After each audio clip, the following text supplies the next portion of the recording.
Hello students, आपका स्वागत है कक्षा 7वीं के ई लर्निंग हिंदी के थर्ड लैंग्वेज के कक्षा में। इससे पहले हम लोगों ने चैप्टर 1 और चैप्टर 2 पढ़ के उसके एक्सरसाइजेस, क्वेश्चन आंसर्स, शब्दार्थ सभी कंप्लीट कर लिए थे।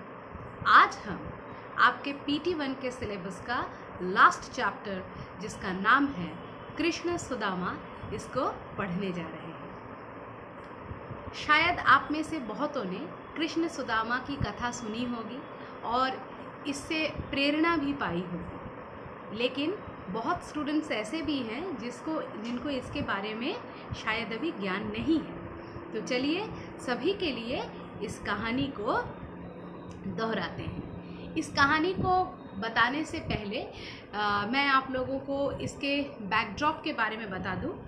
एक्चुअली श्री कृष्ण जो थे ये भगवान तो थे, लेकिन साथ ही साथ वो जो है वो मतलब अवतारी पुरुष थे।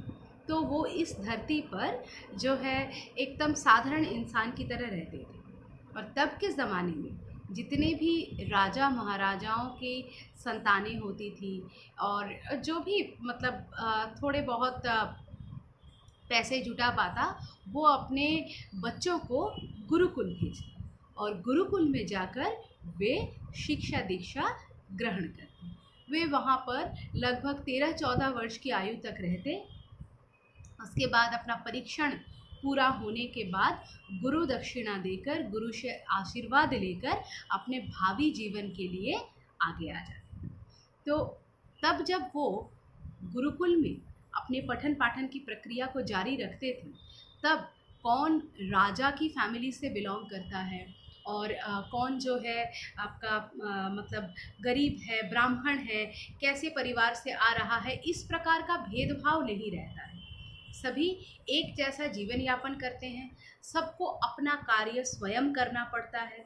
तो इस कारण से किसी प्रकार के स्तरगत, यानी कि जो क्लास डिवीज़न होता है, कोई भी क्लास डिवीज़न नहीं होता था उस वक्त के उस दौर में पलने बढ़ने वाले स्टूडेंट्स के बीच। तो ऐसे ही एक माहौल में कृष्ण और सुदामा गुरुकुल में एक साथ बहुत सालों तक, लगभग 10-12 साल तक उन्होंने शिक्षा ग्रहण की थी और इस कारण उनमें गहरी दोस्ती थी। और इतनी गहरी दोस्ती थी कि दोनों एक दूसरे के साथ हर कुछ शेयर करते थे। और एक बार ऐसा हुआ था कि वो दोनों जंगल में कुछ शिक्षा ग्रहण करने के लिए, शिकार का कोई एक शिक्षा का क्लास चल रहा था, उसको ग्रहण करने के लिए वो लोग जंगल गए थे। और जंगल में जाने के बाद क्या हुआ, जंगल में जाने के बाद ये शायद किसी जंगली पशु के डर से जो है पेड़ के ऊपर चढ़ गए। पेड़ के ऊपर चढ़ के ये पूरी रात वही बिताने लगे कि पशु चला जाए तो वो उतरेंगे। इस दौरान क्या हुआ, इस दौरान दोनों को भूख लगी, स्पेशली कृष्ण भगवान को भूख लगी। तो उन्होंने सुदामा से कहा कि गुरु माता ने जो भीगे हुए चने हम दोनों को बांध के दिए थे, वो तो तुम्हारी कमर में जो पोटली थी, I mean lump type of एक बैग जैसा बना करके दिया था, वो तो उसमें थी, तो तुम उसको दो, मैं उसे खाऊंगा, हम दोनों मिल बांट के खाएंगे। लेकिन तब सुदामा बहुत शीपिश सा एक स्माइल दे करके कहता है कि वो पोटली तो है, लेकिन उसके अंदर के चने अब नहीं हैं, क्योंकि वो तो मैं पहले ही खा चुका हूँ। ऐसा इसलिए होता है क्योंकि उसको भूख लगती है और वो खा लेता है। अब इस घटना का उल्लेख मैंने क्यों किया, ये सारी बातें आपकी किताब में नहीं लिखी है, क्योंकि यहाँ पे इन शॉर्ट आपको कहानी बताई गई है, लेकिन ये कहानी का बैकड्रॉप है। आपको जब मैं पढ़ाऊंगी तो आपको पता चलेगा कि इस इंसिडेंट का क्या लिंक है इस चैप्टर में। फिर क्या होता है, उसके बाद दोनों बड़े होते हैं, अपने अपने जीवन में लीन हो जाते हैं। कृष्ण जो है द्वारकाधीश यानी द्वारिका के राजा बन जाते हैं और सुदामा एक गरीब ब्राह्मण थे। वे अपनी जीवन में उतनी आर्थिक उन्नति नहीं कर पाते। इस कारण वे बहुत गरीबी से अपना जीवन यापन करते हैं। लेकिन वो कृष्ण की कथाएं सदैव अपने घर में बोला करते थे। तो उनकी उनकी पत्नी ने एक बार उन्हें सजेस्ट किया कि जब आपके दोस्त राजा हैं तो क्यों ना आप उनके पास जाएं और हमारे इस दुख भरी हालत के बारे में उन्हें आगाह करें यानी उनको इंटीमेट करें। तो इससे क्या होगा कि वो आपके मित्र भी हैं और राजा भी हैं, तो वो आर्थिक रूप से यानी फिनेंशियली हेल्प करके, सहायता करके हमारा सारा प्रॉब्लम सॉल्व कर देंगे। लेकिन सुदामा कभी भी जाने को राजी नहीं। लेकिन इस बार कुछ ऐसा हुआ कि उनकी पत्नी ने जो है मायके जाने की धमकी दे दी, तो उनको जो है अल्टीमेटली जाना पड़ा। और वो बहुत ही मतलब भारी पैरों से, दुखी मन से जो है कृष्ण के पास आ रहे हैं कि एक तो इतने सालों बाद दोस्त से मिलने जा रहा हूँ और वो भी बिना किसी मतलब भेंट के। तो फिर उसकी पत्नी घर में खाने को कुछ नहीं था, तो पास के घर से थोड़े चावल लेके आती है और उस सूखे चावल को पका करके उसको बांध देती है पोटली में। वो ले करके वो आता है और आने के बाद क्या दृश्य है, चलिए पढ़ते हैं। बहुत समय पहले की बात है, कृष्ण और सुदामा एक ही गुरु के आश्रम में पढ़ते थे। दोनों पक्के मित्र थे और एक दूसरे पर जान छिड़कते थे। बाकी का आपको समझ में आ रहा है। जान छिड़कना एक इडियम है, एक मुहावरा है। इसका अर्थ यह है कि दोनों एक दूसरे पर मर मिटते थे। बिल्कुल समय बीता, कृष्ण बने द्वारका के राजा, पर सुदामा का जीवन तो गरीबी से भरा था।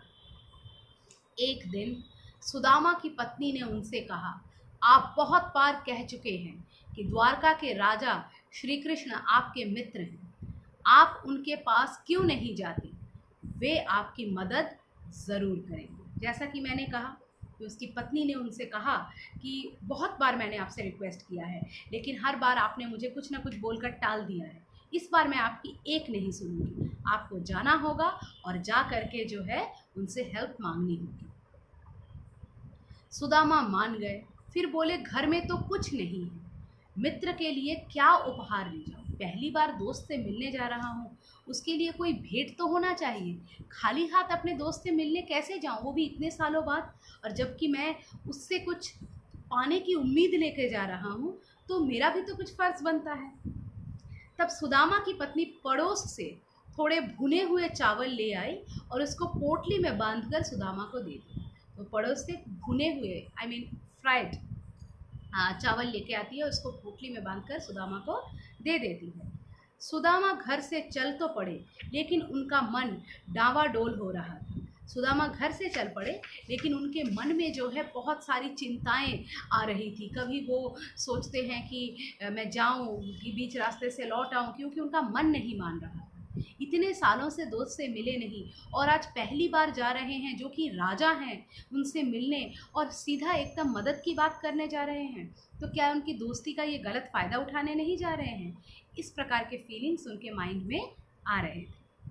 ठीक है, वे सोच रहे थे, कृष्ण अब इतने बड़े राजा हो गए हैं, अगर उन्होंने ना पहचाना तो? बात तो सही है, इतने बड़े राजा हैं श्री कृष्ण, और इतने सालों पहले उनकी दोस्ती थी, जहाँ वो दोनों स्टूडेंट थे, एक जैसे सन्यासियों जैसे वेश पहनते थे, सिर मुंडवा के रखते थे।